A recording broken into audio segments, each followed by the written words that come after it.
Hey there, welcome back to the channel. Today's video is a little bit unexpected. I recently picked up a couple of old computers in untested condition, and I usually like to crack them open and give them a quick inspection before I really do anything with them. And inside one of them, I found a ticking time bomb that's all too common from old computers in the 80s and 90s. So I thought, why not address the issue and make a video about it? Let's get into it.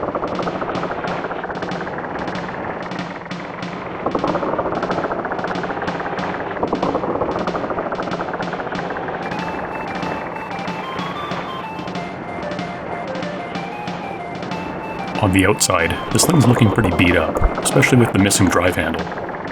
The case is missing 2 of the feet on the bottom too, so the whole thing wobbles. At least on the back, we do have a full suite of cards with no blank spaces. However, we do have missing case screws, and the case screws that are here are mismatching. Either way, let's take it apart and I'll show you what I found inside. There are no stickers on the front or the back of the case to tell us who made this, so I'm pretty sure this is a custom build. And there it is, a leaky CMOS battery. Leaky batteries like these have been the cause of death of so many retro computers. And so we gotta get it out of there, and the first step towards that is to take apart the rest of the computer. The first weird thing I ran into were these twist ties almost out of a produce aisle. These things seem to be holding up some kind of battery caddy. Mr. President, there's been a second leaky battery. Wouldn't you believe that after the first one died, the owner appeared to put in a second pack of batteries, and now this one's leaking too. I can't tell if the previous owner loved or hated this computer. All the more reason to take apart this computer and see what kind of damage this battery acid caused. The first thing to take out is this hard drive that appears to be mounted onto this bracket. I've never seen anything like this before.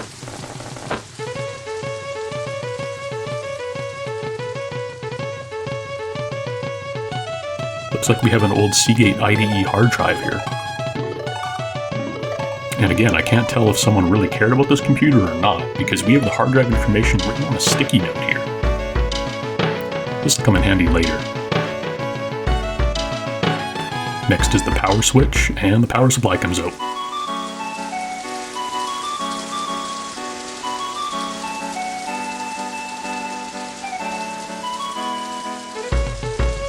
And finally, we can pull the motherboard. Now we can get a really good look at that CMOS battery here. These are the equivalent of those modern day coin batteries you see on computers, except these are soldered to the board, so when they die, they're not easily removed. So of course, since they don't get removed, they tend to leak in storage and potentially explode their acid all over the board.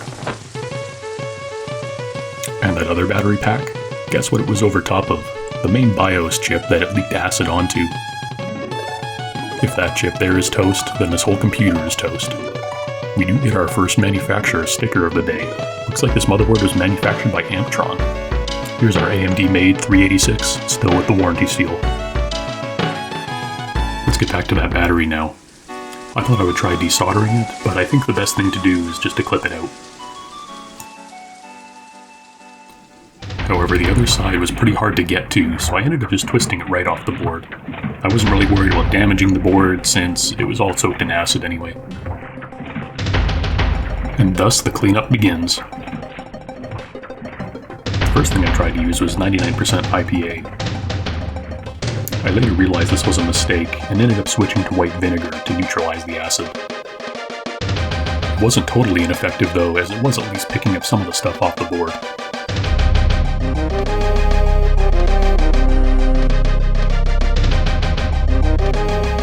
Before I went too much further, I did want to have a look at that BIOS chip to see what kind of condition it was in. Because if it was ruined, then there was no way this board was going to work. With a little bit of effort, I get it out and we can get a look at that socket. Thankfully the chip looked okay, but that socket is absolutely toast. I'll have to check some of the traces in the area to make sure those weren't corroded, but it seems like the only casualty here is the socket. And a closer look at those batteries that were leaking above the BIOS chip. Take this as a PSA to not leave AA batteries or AAA batteries inside anything that you care about in storage.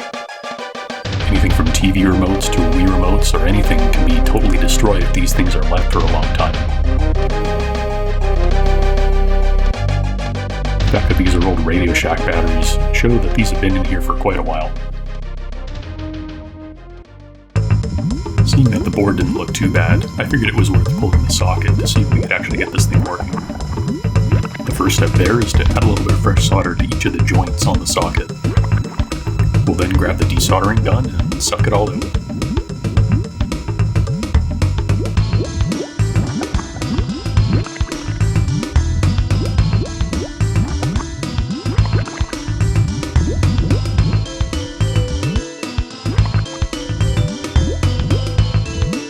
A little bit of flux to help things along.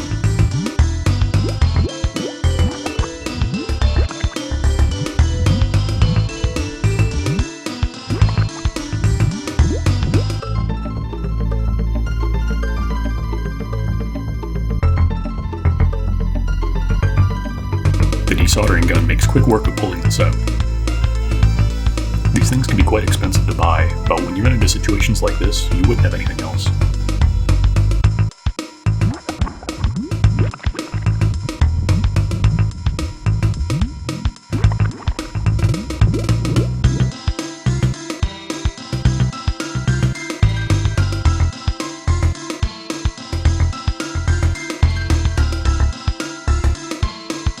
Bit of a closer look at that socket. Seems like one side got it worse than the other. Now that all the obvious garbage was out of the system, we could get back to cleaning up the corrosion, using white vinegar this time. The white vinegar was certainly reacting with the old corrosion, causing it to bubble quite fiercely when it would run into a big pocket.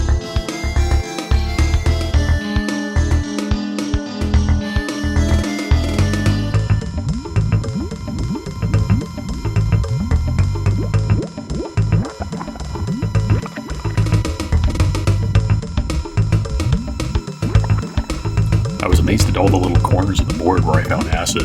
Not quite sure how it got there.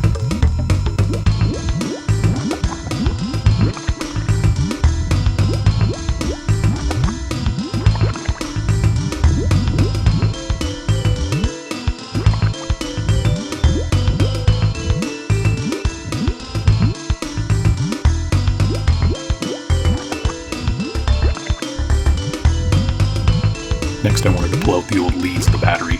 That meant getting out the soldering iron and adding some fresh solder.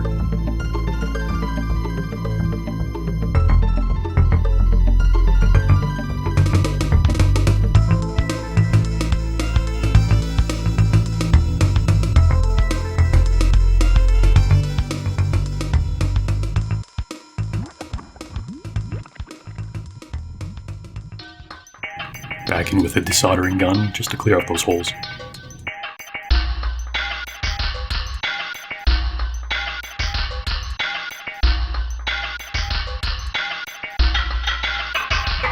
I didn't capture it well on camera here, but when I put a little bit of white vinegar next to the power connector, a whole lot bubbled out from right underneath it. Seems like we got some acid underneath there.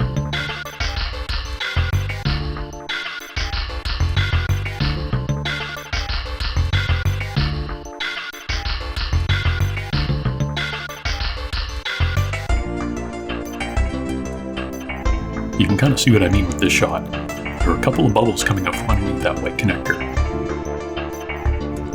It makes sense since it was right beside the battery.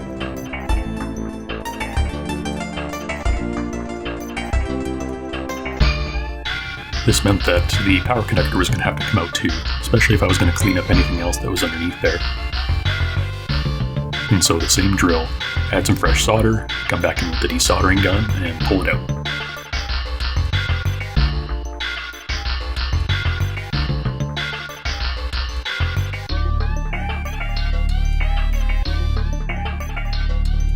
Sometimes some of the ground pins on these things don't like to clear the first time, so you have to come back in and add a little bit of fresh solder and then try again. Another trick that I like to use is to use a little flat blade screwdriver just to push gently on each of the pins and break off maybe any small solder bridges that are still hanging on. And you can see there was definitely some corrosion still underneath there.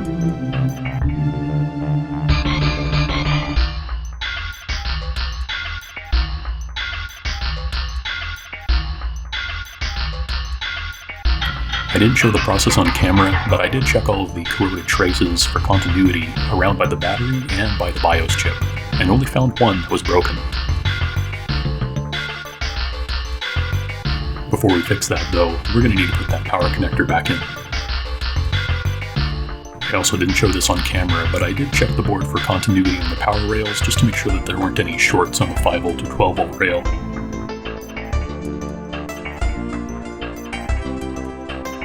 Time to put in that bodge wire. It's not my neatest work, but this is just to see if the machine's going to boot.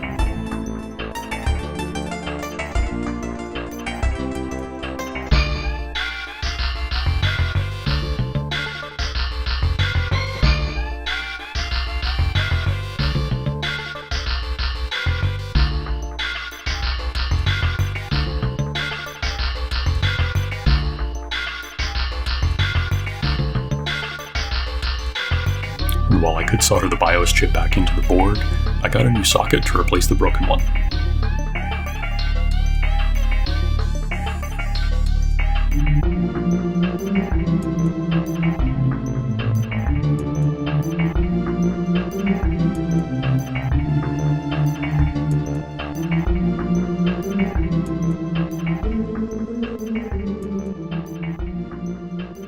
Good luck in there, little buddy. With everything looking as good as it could, it was time to put it all back together.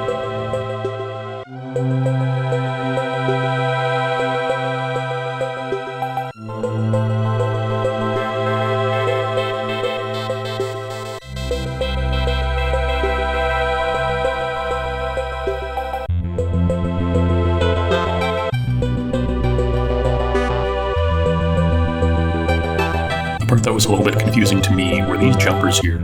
These are the things that control the reset button, the turbo switch, the turbo panel, things like that. I learned a couple of tricks, like the fact that the turbo button has 3 pins, but the connector on the board only has 2. This is so that you can swap the connector around to tell if the turbo button pushes in or pushes out to activate turbo. I won't be going through the cards that I found in here because they're pretty basic. Also, again, I wasn't even sure if this was working, so I didn't really want to put the effort into the cards if the whole thing was toast.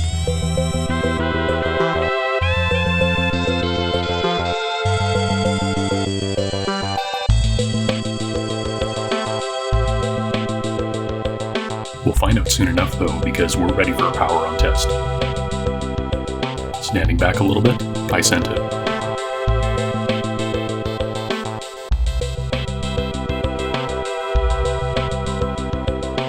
I was so surprised by the immediate light from the computer that I was not ready to record what was happening on the screen.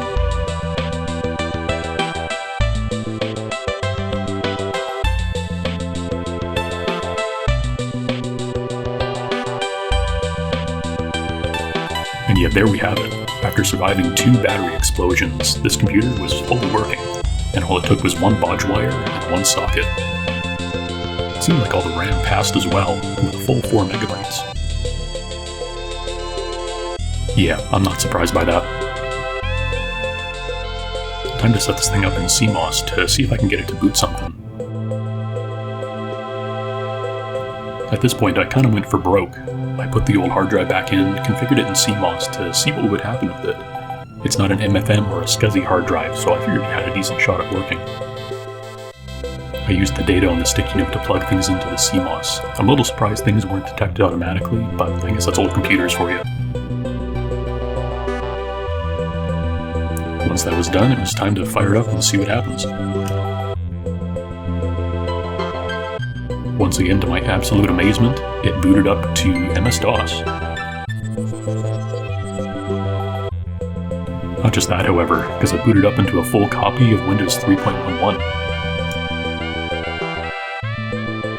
Who would have thought after everything this computer's been through, a little bit of a cleanup, and it would work like a charm. The hard drive didn't even sound that bad either.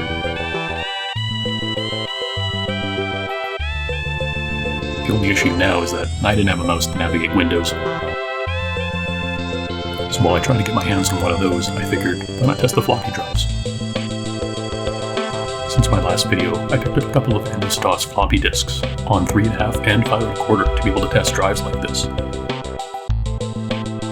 And sure enough, after configuring CMOS, it booted correctly on the 3.5.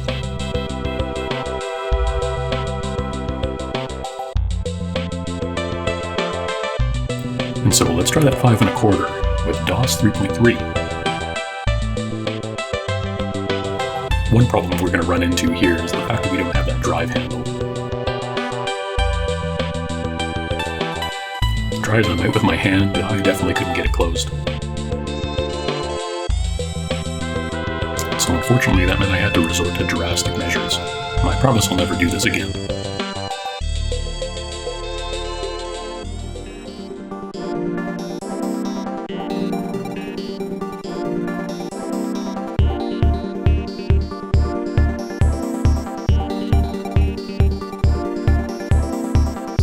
After configuring CMOS again, it worked.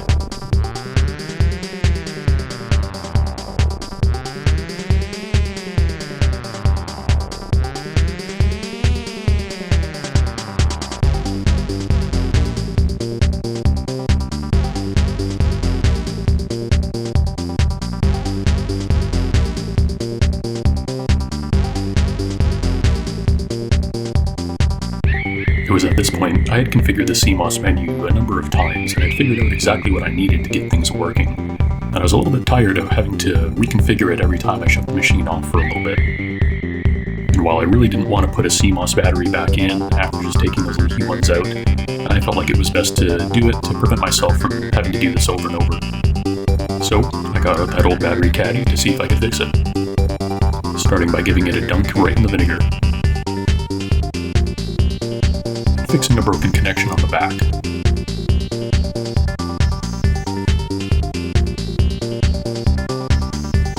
So I grabbed some brand new batteries, plugged it into the board. But don't worry, I'll make sure to take these out when I'm done. And now for the fun part, grabbing my XT to IDE and playing some games. I wasn't sure how Doom would run on a 386, but I found out pretty quickly. People aren't kidding when they say postage stamp resolution.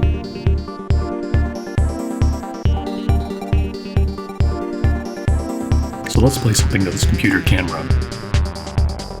I'll give you a quick taste of what IBM PC speaker sounds are like.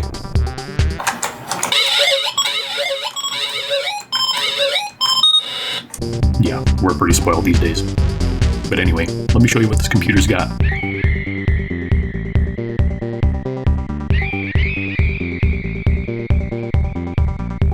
Pretty bog standard 386 at 25 megahertz. I did want to get back to that rat's nest of wires in the front of the case, the ones that control the turbo especially.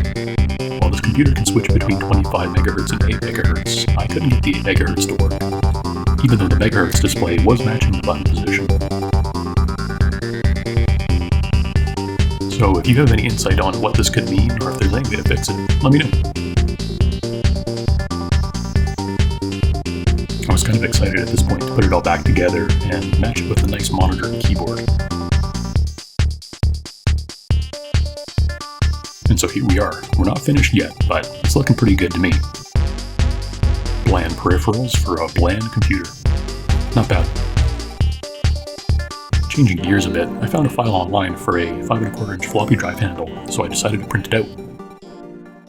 A couple minutes later, and we have our first test print. I don't think this is a perfect match to the drive, and I might have to design my own someday, but for now, it'll at least look good on the front. At least it would look good if I put it on the right way. It does kind of work though, even though it doesn't grab all the time. With that sort of solved, I wanted to put something else on the front. Just a little name so I can keep track of it.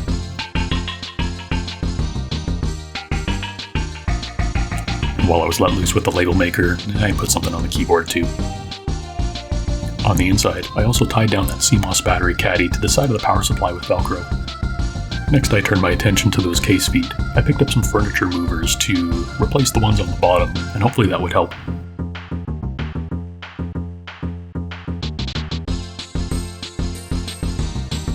A little bit of goo gone for the old adhesive.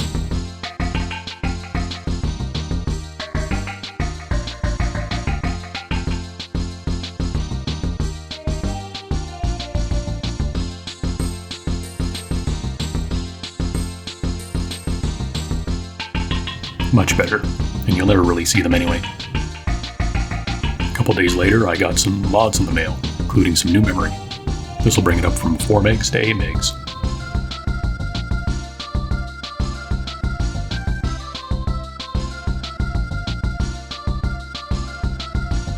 Checks out nicely. I think we got the seal of approval from the cat. Especially since the next thing I did was bring up the mouse. I picked up an old cereal mouse nearby, and it worked okay. These are the ones that have the ball on the inside that you need to clean every once in a while.